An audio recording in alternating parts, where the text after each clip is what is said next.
Hi guys, it's Daniel here, and today I'm going to do another one of my homemade problems. So let's first see what it is. 100 points are drawn in a circle of radius 9. Prove that we can place a circle of radius 1 on a part of the radius 9 circle such that it contains at least 2 points. So, this problem states that if we have 100 points in this radius 9 circle here, then we can place a radius 1 circle here such that it contains 2 points. So, first of all, how are we supposed to attack this type of problem? Well, one way to attack it is by using expected value. If the expected value of the number of points that are contained inside the radius 1 circle is slightly bigger than 1, then that means there must exist a placing of the circle such that there are 2 points inside it. Because if every placing of the circle has 1 point inside it, then the expected value of the number of points is 1 or less than 1. So, let's try to find the expected value of the number of points in the little circle. And if this happens to be greater than 1, then we are done. So how do we go about doing that? So to do that, we can use a strategy by only considering a single point at first. Now, when does the circle contain this single point?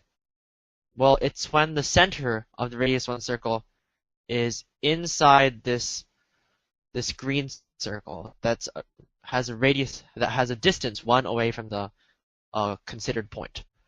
So if the center of the radius 1 circle is here, then when you draw it, it has to contain the green point.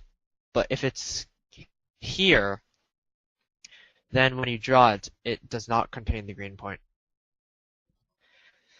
So to find the expected value, we want to find out of all placements, possible placements of the radius 1 circle, when does it contain that green point?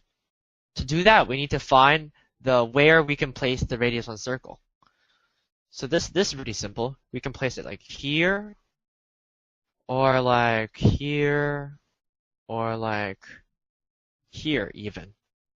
All of these work because it intersects part of the radius 9 circle at some point.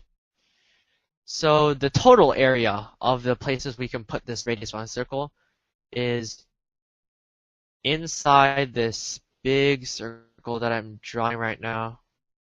Please stand by. Inside this big circle of radius 10. So the total number of places we can put it is in a big circle of radius 10, which is area 100 pi.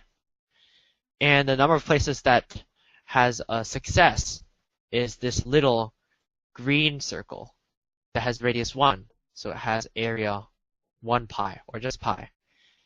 And this is just pi over 100 pi. It's just equal to 1 over 100.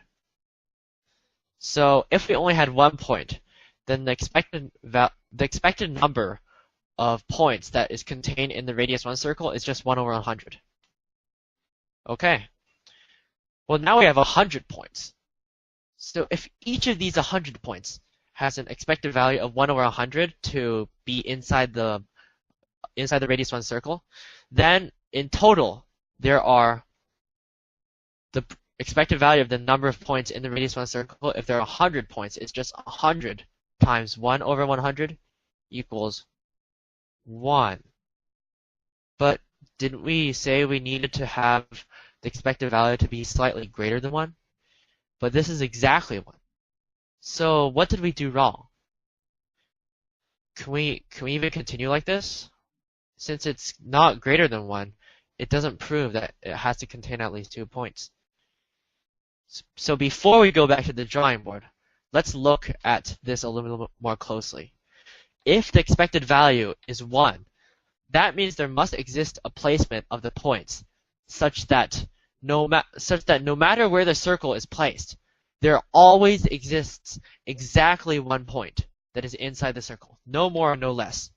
If there exists a placement of the circle that there are 0 points, then to balance it out and have an expected value of 1, there must exist a placement of the circle that has greater than 1 point, or at least 2 points, which is what we're trying to find.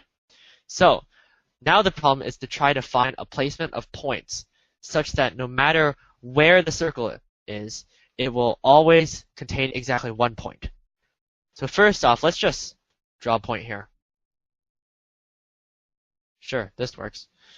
So where can the next point be placed? Well, the next point has to be placed outside this circle of radius 2. Why is that? Well, if it's placed inside the circle of radius 2, then that means, for example, if we place the second point here, then we can easily draw a circle of radius 1 so that it contains both points. So we can't do that. We have to have the second point be outside the circle. So if it's here, then we can also just draw a circle like here, and then it'll also contain 0 points. So in order to make sure that no matter where the circle is placed, it will contain exactly 1 point, we have to place it on the edge, like that. So this creates another boundary, like this. We can't place any points inside this boundary either. And we can notice that, so if we place a circle right here, what are we going to do?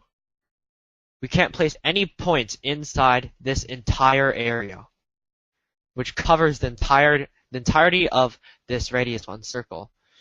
So we're forced to conclude that there is a placement of the circle such that there are exactly 0 points inside. So if that's the case, then to balance it out and have the expected value of exactly 1, we must have also a placement of the circle that contains at least 2 points. So with that, we are done.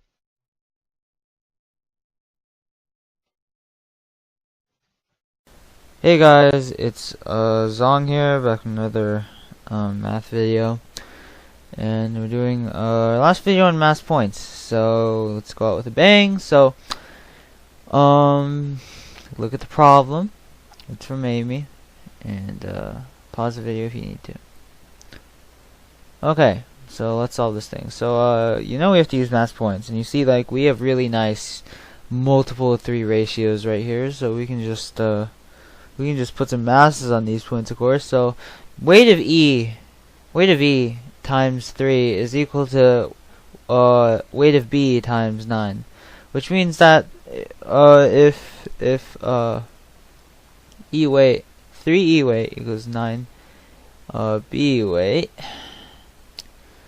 then E weight over B weight equals 3.